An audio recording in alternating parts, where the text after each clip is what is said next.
Barao's, when he had the conversation with Joe Rogan, kind of told what happened? I didn't hear it. You didn't hear it? No, I didn't hear it. So last minute, I pulled the trigger on that thing. I said, get Barao here. I want him to go on TV, and I want to hear, because the doctor said he was fine and he was good. So we got him in here like last minute, and Joe was all fired up to sit down and interview him. So I didn't hear it yet. How would you rank this with Barao pulling out at the day before the fight? How would you rank this as like a cluster? One of my shittiest moments ever. One of those, yeah, definitely. Top three? Yeah, it's different when you get that call and the guy gets injured and stuff like. But when a guy doesn't make weight, yeah, it's unacceptable. It's unacceptable. Time and effort and money that you put into promoting the headliners and the fact that they receive potentially pay-per-view points, could you ever consider some sort of scenario where, barring an act of God or an injury, there is some accountability for these guys, that when they don't come in, there's some, There's serious accountability right now for Barao. Barao, listen, there's no excuse for what he did. You don't come here and not make weight, but he pays all the penalty. Yeah, it hurt us, it hurts the show and everything else, but that kid didn't make a paycheck. He's going home with no money, going home without a dime. He hasn't fought.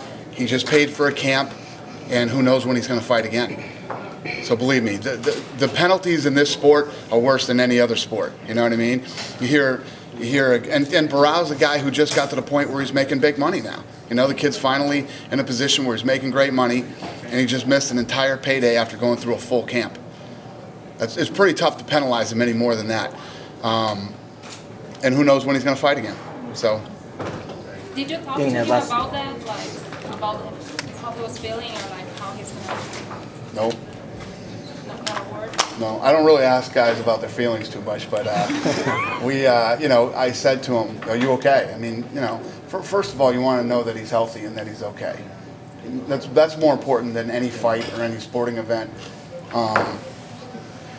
As upset as we all are with him that he didn't make weight, you don't want to treat the kid like he's not a human being. He's a good kid. He's not a bad guy.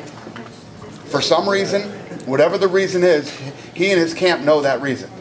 Either they've been doing it for so long and they've been lucky and they've made that weight, and now he's 27 and he just can't do it anymore, right? It's been so hard, and this time they didn't make it, and maybe that's why he performed so badly in his last fight, Who knows what that answer is? They know the answer, and they need to do the right thing and fix it. Is the right thing, get rid of the nutritionist you have and get a better one? Or is the reality, you can't make that weight anymore, move to 45, figure out with your buddy Aldo what he wants to do. If you guys decide to fight each other, I'm fine with that. I got no problem with that. Or if you don't, then he goes to 55. The dad told me today that they are going to do some tests with him in Brazil to see how his weight is going, and they are going to go from there. Yep. This is 100%, like I said, to this gentleman here, you couldn't penalize a guy any more than this kid has been penalized. Okay? He's been through hell. And hell isn't over for him because he's going home without a paycheck. So he's been penalized. Now he and his team need to seriously sit down and look at this and make the right decision for Renan Barao. Dana, you've got a billion things to think about. But do you have any idea if he came in heavier this week than he normally does? I don't know, because when they come in, we weigh all of them. Right. So we have a good idea where everybody is and we know where they are. What happened is this time, I think, and don't quote me on this, most places will anyway, because I said it, I think he got to that 38 point. He got to 38, and that was it. His body shut down and wasn't cutting any more weight. He said he needed to lose like 2 pounds when he felt 3 pounds. And then, he was at 38 when he fainted, and it wasn't even a faint. What happens is once you deplete all of the electrolytes in your body, you basically become paralyzed.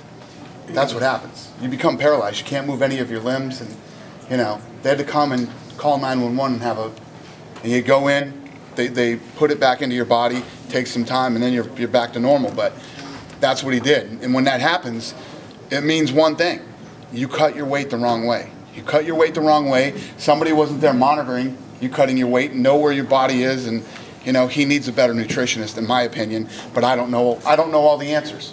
So maybe I'm wrong. So they know what they need to do, and they need to fix it. Is there any direct conversation in the wake of something like that happening between the promotion and the camp, not just Barao, but the camp in terms of the nutritionist and, there's not a Mike Dolce of Brazil? Well, I mean, do you have that conversation? Listen, this goes back to like, hey, Dana, talk to these guys and tell them to stop taking drugs. Dana, don't let these guys spend all their money. Dana, tell these guys to pay their taxes. They're grown men. You know what I mean? They're grown men. And I'll give you an example. Kelvin Gastelum. Okay? Remember when Kelvin didn't make weight? Okay. Well, he didn't want to spend the money on Dolce. So what he did was he talked to Dolce for a while, and they tried to copy what Dolce does. And you saw the result of that. You're at a level now where you're making this much money. Get a nutritionist. He's as important or more important than your actual trainers. Or don't cut as much weight. Either do it the right way with the right people, or don't do it. This is your job.